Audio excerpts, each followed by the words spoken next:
Les services des renseignements militaires ont perquisitionné ce jeudi les résidences appartenant à Moïse Katumbi et celles de son conseiller Salomon Idi Kalonda.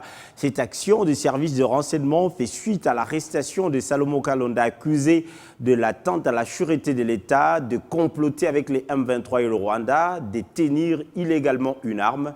Ces dernières actions contre Moïse et Salomon sont qualifiées par le membre du parti Ensemble pour la République comme une provocation. C'est jeudi 8 juin 2023.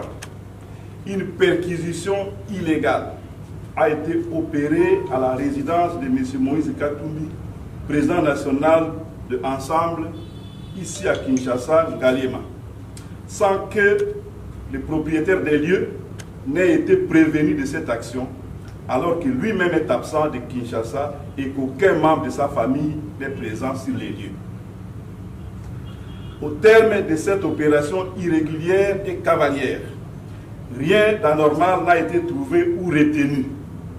Les PV dressés à la main par les visiteurs comportaient des vides entre les paragraphes qui ont mis la puce à l'oreille de la personne trouvée dans le voisinage et qu'on a pressé de signer. Faute de garantie d'obtenir une copie par devers elle, cette personne n'a pas signé. Nous apprenons également que dans le même temps, les résidences de M. Salomon Kalonda et Didela ont fait l'objet de perquisitions illégales. Jusqu'au moment où nous faisons cette communication, personne n'a pu nous dire de quelle infraction Moïse Katumbi est présumé l'auteur.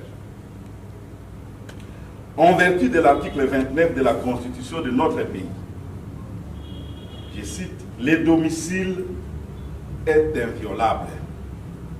Il ne peut y être effectué des visites ou des perquisitions que dans les formes et les conditions prévues par la loi. » Fin de citation.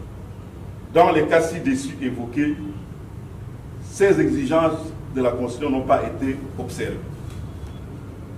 Où allons-nous? Ensemble pour la République dénonce et condamne comme des abus de plus et de trop les perquisitions effectuées ces jours dans une résidence de son président national et dans celle de son collaborateur dont la détention arbitraire est en cours, comme un harcèlement qui ne vise qu'à museler l'opposition et voiler les insuffisances du pouvoir en place. Nous appelons le régime de M. Félix Tshisekedi Tshilombo d'arrêter ces provocations qui ternissent l'image de notre pays et risquent de conduire à son embrasement.